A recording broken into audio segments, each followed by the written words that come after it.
ग्रहों का विज्ञान यूट्यूब चैनल में मैं डॉक्टर पुष्पा कामले आप सबका स्वागत करती हूँ। आज मैं आपको कुंडली पढ़ना सीखे के क्रम में पार्ट 51 सिखाना शुरू करती हूँ। आज के पाठ में चंद्रमा और चंद्रमा से संबंधित जिन जिन चीज़ों का विचार किया जाता है, चंद्रमा किन किन चीज़ों का कारक है, चंद्रमा से कौन कौन से योग बनते हैं और चंद्रमा से कुंडली में क्या क्या देखा जाता है। कुंडली में चंद्रमा पहले भाव में, दूसरे भाव में, तीसरे भाव में से लेकर 12वें भाव तक क्या क्या फल देता है, इसके बारे में एक एक करके जानते हैं।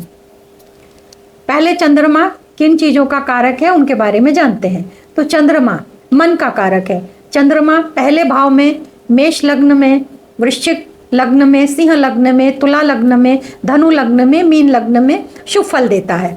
कुंडली में चंद्रमा के बारे में जानते समय ये जानना बहुत जरूरी होता है कि चंद्रमा मजबूत स्थिति में है या कमजोर है। तो मजबूत स्थिति कैसी होती है? तो मजबूत स्थिति में चंद्रमा अंश बल में मजबूत होता है। अंश बल यानी कि 10 डिग्री से लेकर 20 डिग्री तक चंद्रमा अंश बल में मजबूत होता है। और पक्ष बल से भी चंद्रमा मजबूत होना चाहिए। और चंद्रमा कहाँ स्थित है और चंद्रमा पर कौन कौन से ग्रहों की दृष्टि पड़ रही है और चंद्रमा किन ग्रहों के साथ युति में है, इन सब को देखने के बाद ही चंद्रमा के बारे में कहा जा सकता है। पर आज हम चंद्रमा अकेला चंद्रमा के बारे में बता रहे हैं। तो चंद्रमा अकेला है और जिस भाव में बैठा है और उस भाव में वो क्या फल देगा।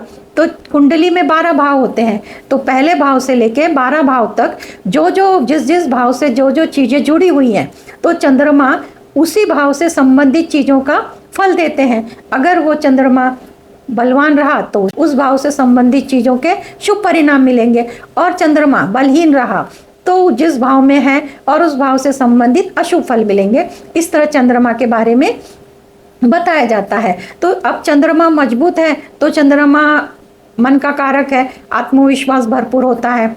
और मन मजबूत है तो इंसान किसी भी समस्या से बाहर निकल जाता है और वो निकलने का प्रयास करता है।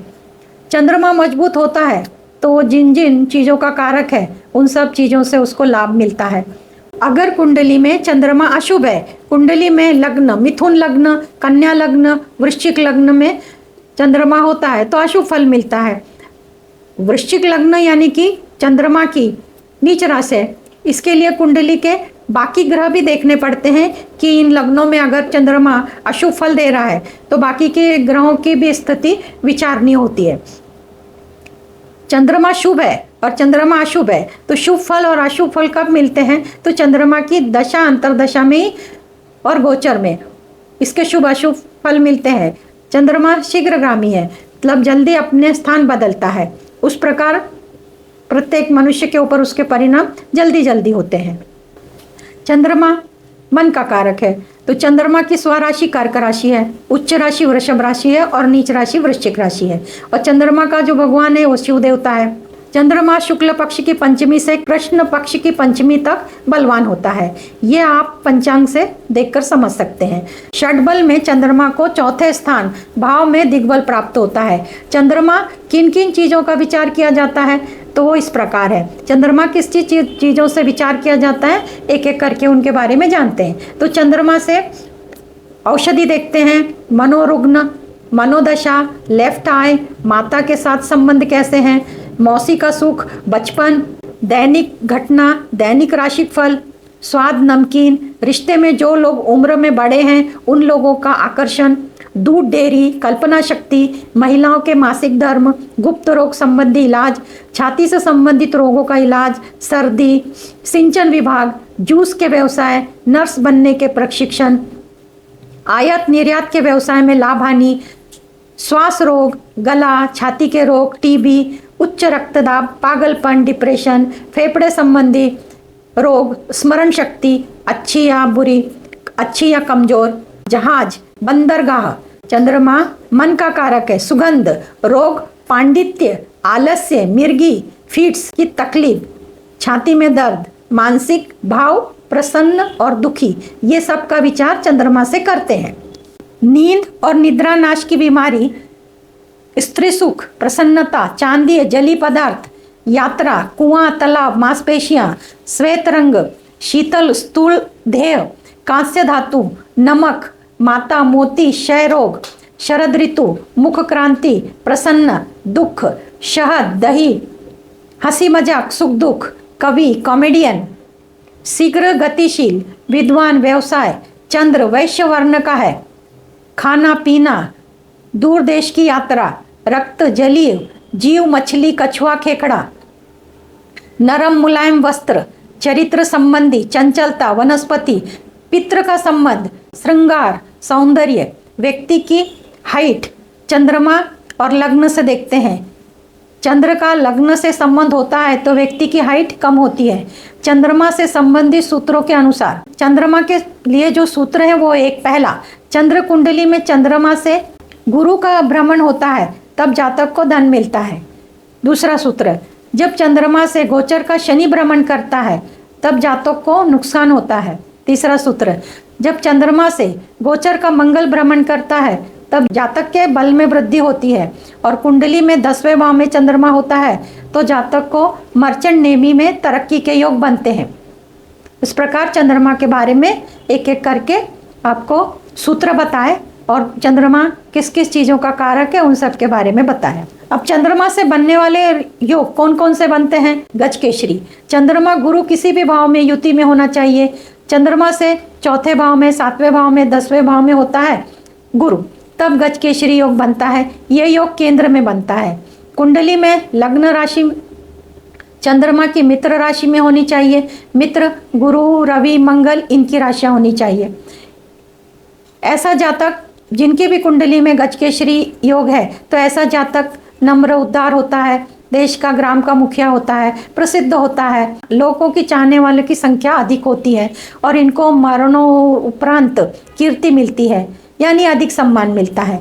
चंद्रमा से बनने वाला दूसरा योग सुनफा योग। इस योग में चंद्रमा जहाँ बैठा है उससे आगे वाले भाव में ग्रह हो तो सुनफा योग बनता है, रवि, राहु, केतु को छोड़कर।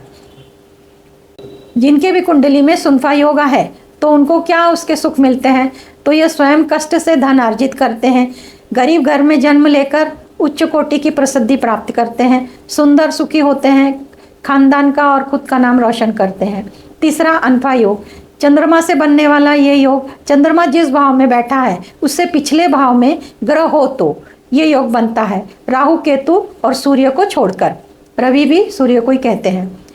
जिनकी भी कुंडली में अनफा योग है उनको इससे क्या लाभ मिलता है? तो शरीर से ये लोग मजबूत होते हैं, इनमें आत्मविश्वास भरपूर होता है, मदद करने का स्वभाव होता है, या तो किसी भी प्रकार की मदद करने के लिए तैयार होते हैं या तो इनको मदद किसी से करवाने के लिए वैसी सहायता करते हैं। इस प्रकार इनका मदद करने का स्वभाव होता है। चंद्रमा से बनने वाला दुर्धरा योग, इस योग में चंद्रमा जिस भाव में बैठा है उससे आगे वाले भाव और पीछे वाले भाव में ग्रह होता है तब ये योग बनता है।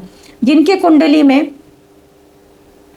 दुर्धरा योग है उनका मन पर नियंत्रण होता है, नियमों का पालन करने वाले होते हैं और सुख समाधानी होते हैं।